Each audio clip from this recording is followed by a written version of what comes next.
Hello, in this video, we will look at the multiple choice questions in chapter 17 of the Java book. Let's start with the first question. Which of the following statements are true? A file object encapsulates the properties of a file or a path, but does not contain the methods for reading or writing. That's true.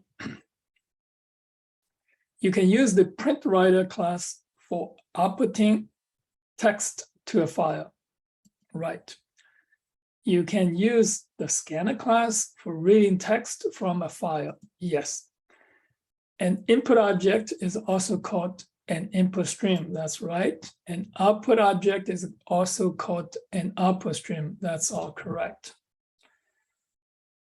The next question, which of the following statements are true? Text I/O is built upon binary I/O to provide a level of abstraction for character encoding and decoding, right. Text I/O involves encoding and decoding, right. Binary I/O does not require conversion, right, encoding, decoding, no, doesn't need it. Binary I/O is more efficient than text I/O because binary I/O does not require encoding and decoding, right. Binary files are independent of the encoding scheme on the host machine and thus are more portable, right. Next question, which method can you use to find out the number of bytes in a file using input stream? I think this is I think it's available. So we're going to check it later. So you can look at the book and see figure 17.4. Next question. Which of the following statements is false? So look is false.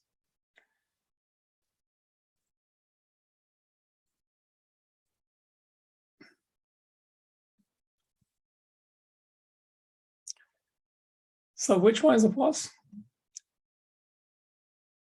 All methods in file input stream, file output stream are inherited from input stream, output stream. That's right. You can create a file input stream, file output stream from a file object or a file name using file input stream and file output stream constructors. This is actually true. The return value -1 from the read method signifies the end of file, yes. A java.io.file.found exception would occur if you attempt to create a file input stream with a non-existent file, right? So these are true now. The last one, a java.io.file not found exception would occur if you attempt to create file output stream with a non-existent file, no. So this is false. Next, to append data to an existing file, use this one here. It's the existing file, and then you have this is true here. So this one here, and so that means whether you can append it's true or false. This is true. All right, the next. What does the foreign code do? So this is the code right here. Okay. All right, see here, it creates a new file named test.dat if it does not exist and opens the file. So you can write, no, you cannot, you can write to it. It creates a new file named test.data if does not exist, and opens the file. So you can write to this file. No, this is the input. So look at the input, it's not for the output. It creates a file named test.data if it does not exist and opens the file. So you can write, no, it's not right.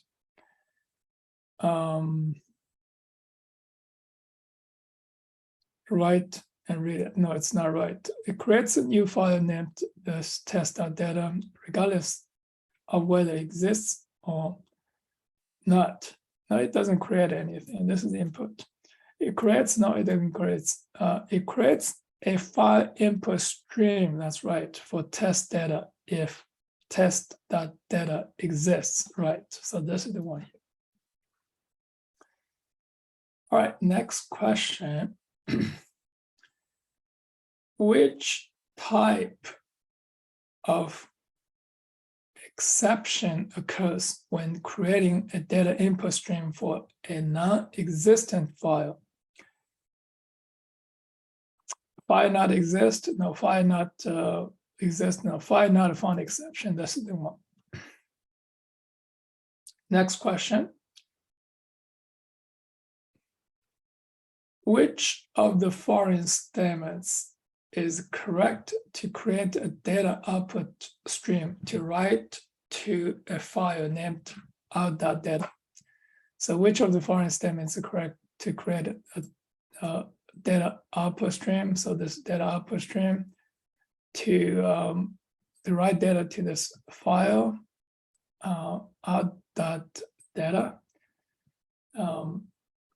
So this is this one here. You have to use this. This is data output stream. So you need to file output stream from this file, and so this has to be the 1B.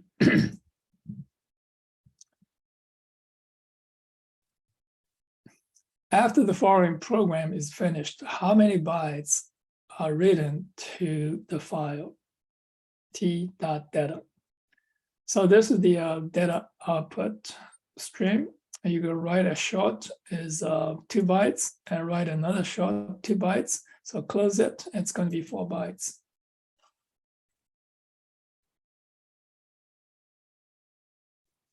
All right, next question.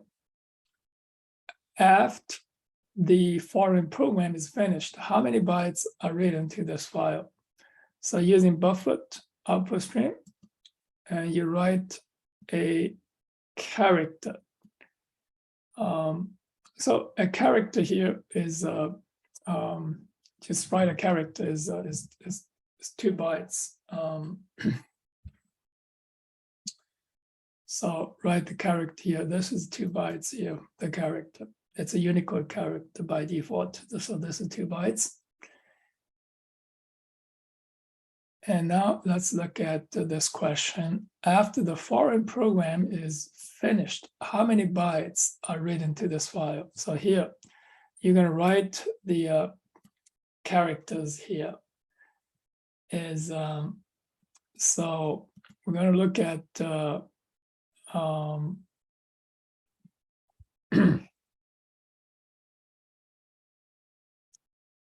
write this characters.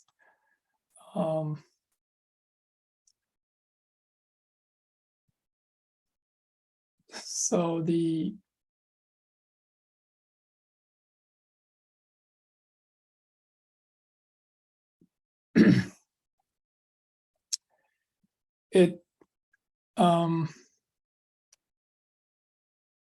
for each character you have 2 bytes.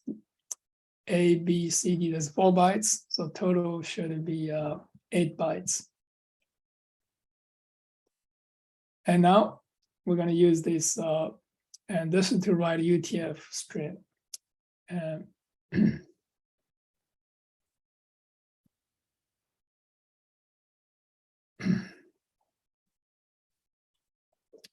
so for UTF string here, each character here, text, 1 byte.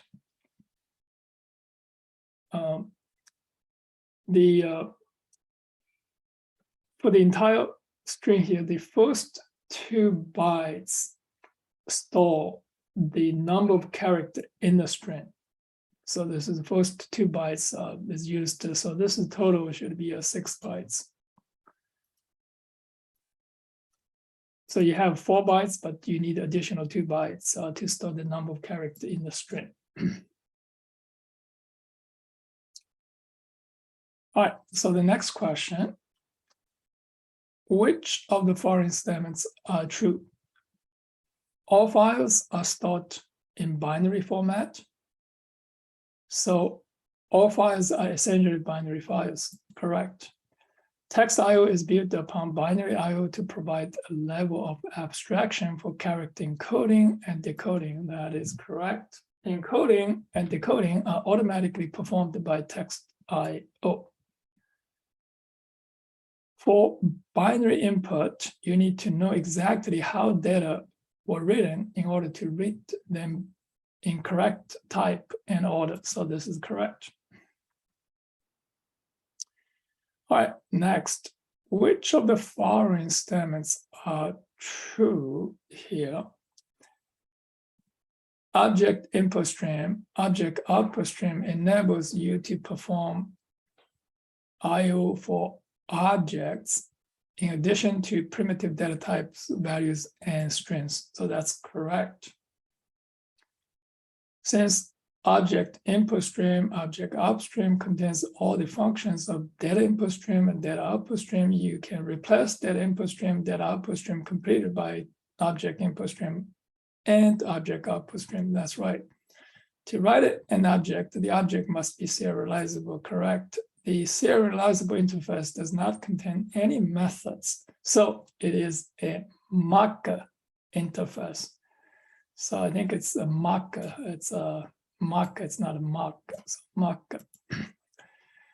If all the elements in an array are serializable, the array is serializable too. That is right. Next question. The long class given in the text does not implement java.io.serializable analyze the foreign code. So now we have this new long here, and this implements serializable. No, an instance of this full class can be serialized because full implements serializable. No.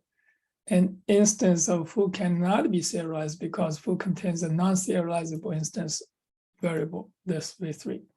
If you mark v3 as transit, an instance of foo is serializable. That's correct. Next question. Which of the following statements is true? A static variable is not serialized.